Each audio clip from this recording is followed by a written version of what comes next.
Today, it's all about salt. Well, not that kind of salt, but this kind of salt, the nasty one.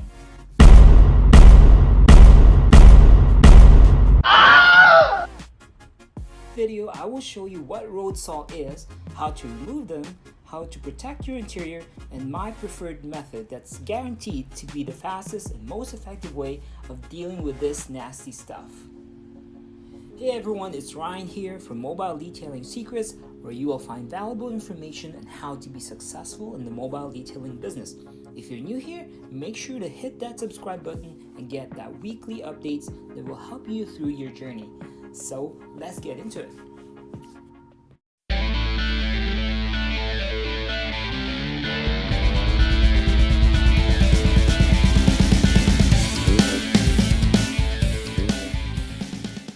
Road salt, also known as halite or rock salt, is a natural form of sodium chloride and found in solid granular shape. Road salt has the property of preventing ice from developing on the roads in the winter season, so this makes the roads a lot safer for traffic. Now, there are different types of road salts used on the roads. First is sodium chloride, which is commonly known as table salt or rock salt and is the most common type of salt available. Magnesium chloride, this type of salt is also used to reduce the dust and dirt on the roads. Calcium chloride is found naturally and can also be manufactured. Calcium chloride can dissolve the ice at lower temperatures. Potassium chloride. This salt is not as effective during low temperatures, but it can be mixed with other materials to melt the snow or ice. So different cities and municipalities use a different mixture of salt, sand, or brine, or even a combination of all to treat their roads depending on what is available and most cost effective. So although road salt can be helpful to keep the road safe during winter, it can also have some side effects. It can damage traffic infrastructures, can negatively impact the environment, it can damage your vehicle. Now, what do you do if it does get into your vehicle? Car exteriors can easily be treated by frequent washing and application of paint and undercarriage protection and sealant. Now, dealing with rock salt in the interior is a much more challenging task. Rock salt's attraction to water makes it vulnerable to hardening, particularly in humid temperatures or areas with moisture. And guess what part of your interior is always moist? Yep, you bet. The worst thing is when it's not cleaned right away. Over time, it hardens and clings to your floor, carpets, and mats like glue. So even if you kick the snow clumps off your boots before entering your car, there will still be enough salt on them to seep into and stain the floors. There are some cost-effective methods that you can follow to get rid of this, and some that I highly recommend, especially when you are in the mobile detailing business. So first is by using a water and vinegar solution. So vinegar has acidic acid which helps break down the salt composition. So mix equal part warm water and vinegar, place it on a spray bottle, and apply in the affected area. Wait for about a minute or two for the solution to react, then scrub by either using microfiber cloth or a brush. So repeat the process until you get the desired results, and make sure to wipe the area thorough, or you can also use a wet dry vacuum to lift any moisture. One disadvantage of this approach is that it leaves a bad smell of the vinegar, but you can remedy this by applying a fabric softener mixed with water to the area. Again, make sure that you dry the area with a microfiber cloth or wet vacuum. The next best approach is by using foam cleansers and enzyme sprays.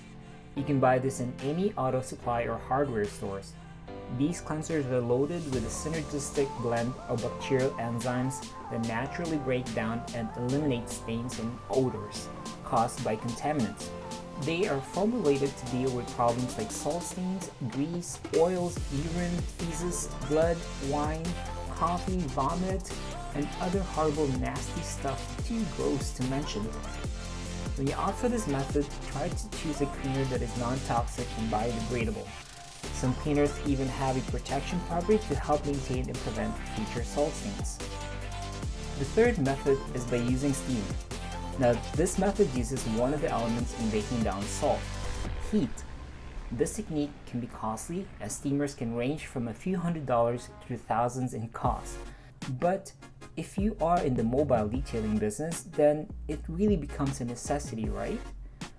This method also removes the salt stains the fastest, and in this business, time is gold. Consider it an investment that can complement your services and give you an edge over your competition. Believe me, it will pay off over time. Road salt is here to stay, and there's no running from science. But how can you keep rust and salt stains to a minimum when you have no choice but to drive on salted roads? For the exterior of your car, the best thing you can do is to protect with a wax, ceramic coating, or film. And the best time to do this is before winter. Don't forget about your undercarriage, as this area gets the most exposure to road salt. With your interior, I recommend having weather protection floor mats and liners. Choose all-weather floor mats that is designed specific to your vehicle's model and have deep sculpted channels to trap water, road salt, mud, and sand. These mats are not only intended to protect the top surface of the floor carpet, but also specifically designed to protect the sides where salt can penetrate. As mentioned earlier, there are cleaners that you can buy that not only removes salt stains, but also protects it. You can also have your interior be treated with a protection that is long-term and is more permanent. Now, this can be a bit expensive, but the process is not only applied to your floor mats and carpets, but will also include your seat, dashboard, door panels, and other interior surfaces. My preferred way of removing road salt stains and clumps is by using steam. Now, this makes a lot of sense for me, as I don't need to be thinking of mixing a chemical or buying cleaners that can also be costly depending on how often you use it. The best advantage of using a steamer is that it solves the problem fast, and the faster I can do the job, the better it is for me and my customer. So first I spray a bit of all-purpose cleaner to saturate the surface, then I treat the stain with the steam. Remember to use a steam wand that has a plastic brush tip. Other brushes made of metal can damage the carpet, so be very careful. You need to agitate the area to loosen the salt, then follow up with a brush. Steam tends to dry up fast, but still remember to wipe the area thoroughly with a microfiber cloth and a vacuum.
Now you know a little bit more about road salt and how to deal with them. I wish you all the best in your venture, and remember that all problems are opportunities in disguise. Please don't forget to like and subscribe to my channel and turn on that notification to get weekly updates. Until next time.